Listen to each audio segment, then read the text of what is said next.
Chester Bennington, STP. Together for the first time? For the first time, but not the last.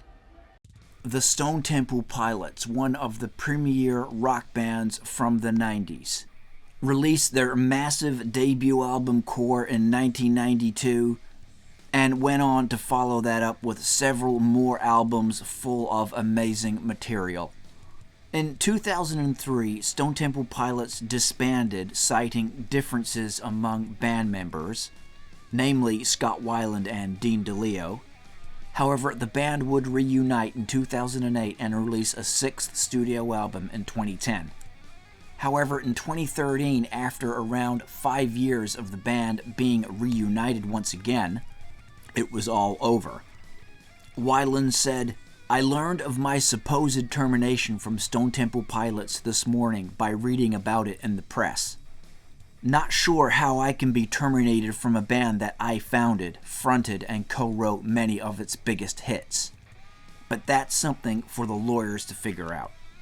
The firing of Weiland resulted in legal action, however, the lawsuits were settled out of court. Scott, of course, then went on to form his own band, Scott Weiland and the Wildabouts, and the Stone Temple Pilots, well, they continued on too. And this is where we get the introduction of Linkin Park lead singer Chester Bennington. I am smelling like the rose that somebody gave me on my birthday deathbed. Weiland was fired in February of 2013, and just 3 months later in May, STP was performing their debut concert with Chester Bennington on lead vocals. It was a surprise performance by the band. The show was held at the Verizon Wireless Amphitheater in California as part of the 21st annual KROQ Weenie Roast. The band played 8 songs, kicking it off with the well-known STP hit Vaseline, and premiered a new song which Chester had written with STP, Out of Time. And by all accounts, the performance went down well. Chester sounded good with the new band, and a new version of Stone Temple Pilots was born. You came out, Vaseline starts playing, you start playing, people in the audience, they takes them a second, they go, well, wait a minute, that's STP, but wait a minute, what's going on here? Yeah. Why didn't you make some sort of comment to the crowd? Let the music do the talking. Less talk, more rock kind of idea. I don't think we needed to go out and explain anything to people. Just come out, play music, play songs that people love, play a new song that we love, and then get the hell out of here. Bennington had always been a huge fan of the Stone Temple Pilots throughout his life, and taking on the mantle as new lead singer for this band was something he did not take lightly. My instant gut reaction, which is usually the right action to do, especially on big things like this, was yes. And, I do have a lot of respect for Scott. And at the same time, once I said yes, that was when I was like, oh, I just said yes, and this is pretty heavy, this is a lot of responsibility. And it needs to be done with dignity, and it needs to be done with respect. And we need to move forward in a way that is positive, because this is a new chapter. We need to honor the past. Are we allowed to curse? And do the and do the right thing. And at the same time, we need to start focusing on what lies ahead of us, and not be too focused on what was going on in the past, because it could get pretty dark. And so now it was time for some new STP music with Chester Bennington as the frontman.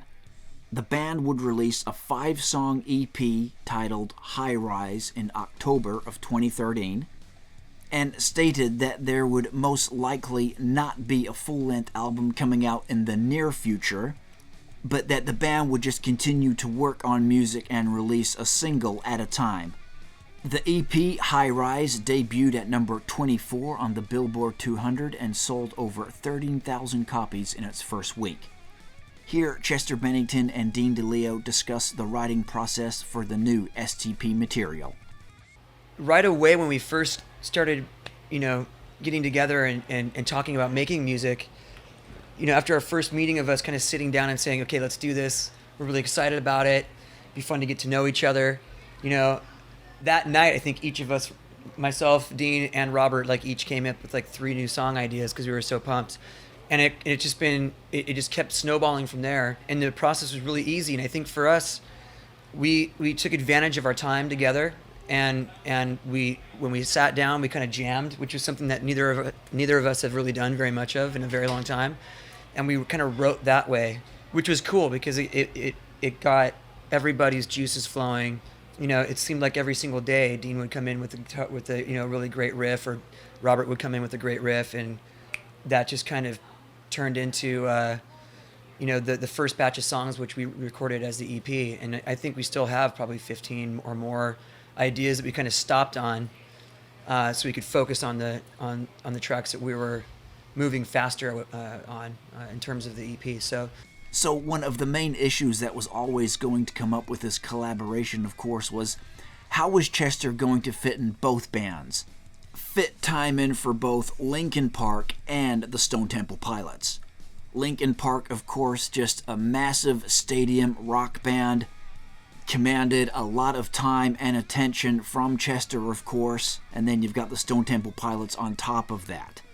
Well, it was always going to be a struggle, and this was part of the reason why Chester and STP never recorded a full-length album. They just went with that EP.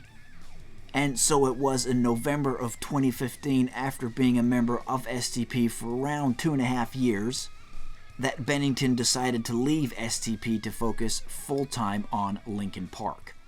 Stone Temple Pilots, I saw you sing with them a couple times. I thought you did a great job. Thank you. And I know that was something that you were really very proud of, because a lot of people had told me even backstage that day that STP for you growing up was one of your all-time favorite bands. They are. They always will be one of my all-time favorite bands. Even just being able to, I've shared a lot of great moments with all those guys, from touring with them on Family Values Tour. I became good friends with and you Scott, made music with them as well. And I got to make music with Robert and Dean and Eric. And, it was just one of those things where it's kind of funny, but I remember like right after Linkin Park had started kind of taking off, like Scott got in some trouble, and it wasn't, there was like an unsure future, and I was like, man, they should have called me like 4 years ago. I'd have totally like done this. But and you knew Scott, right? I did know Scott. Yeah, we were friends. Yeah, and there was never anything weird between the two of us. It was just kind of, he didn't understand why I would want to do it, but there wasn't like any like negative feelings towards each other. Right. I just wanted to jump on the chance of going out and playing these songs, and record some music with these guys, and go out and give fans of the band, an opportunity to see these songs played like badass, And your reason for moving away from it is just that trying to do both bands would be too much? I would love to do both, and that wasn't really the issue. The issue was more with my family. Like I would go out and do stuff with Linkin Park. I'd come home and go in the studio with STP. I'd come home, go back on the road, and then come home and go on the road with STP. Right. And I'd also broken my leg, like really, really bad. And that's where I was like, you know what? Like if any one thing goes off, like the whole system, like my whole world kind of gets thrown into like chaos. So with the broken leg and the being gone all the time, it was too much. It was too much at once. So Chester Bennington and the Stone Temple Pilots, did it work? Was it a good idea or something that they should never have done? Well, I say it was pretty cool, and Chester with STP fit pretty well too. He was a very big fan of the Stone Temple Pilots, went to many of their shows as a youngster, had respect for Scott. It wasn't a diss at Scott Weiland that he was taking his spot or anything like that.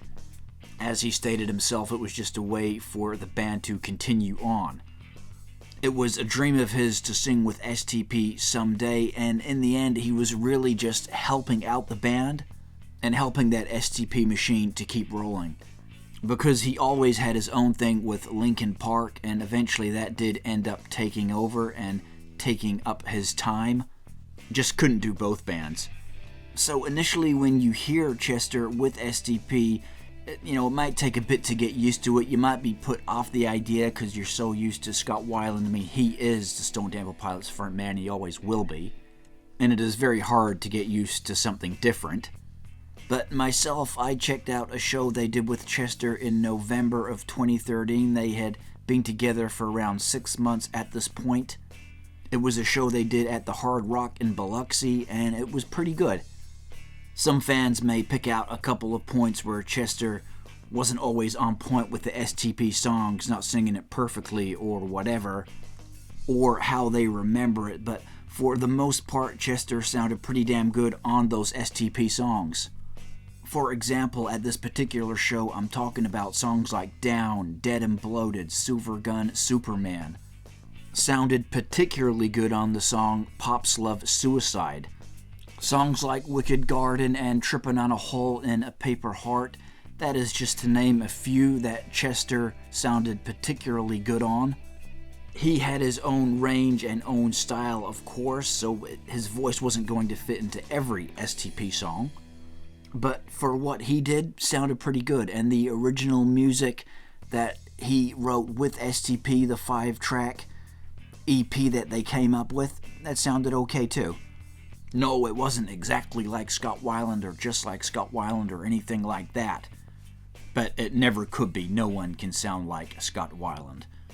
He has his own distinctive voice and style, and what Chester did for them for that 2.5 years was pretty good.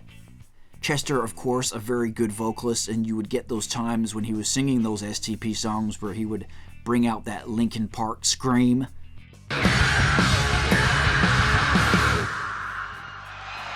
Just putting his own stamp on it.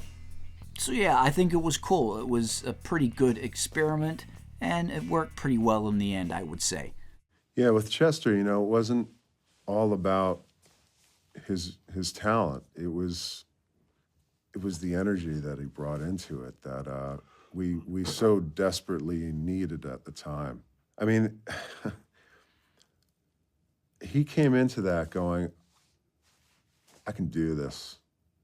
I'm going to do this. And you know what? He didn't need to do that. He was in a huge band. He had plenty going on.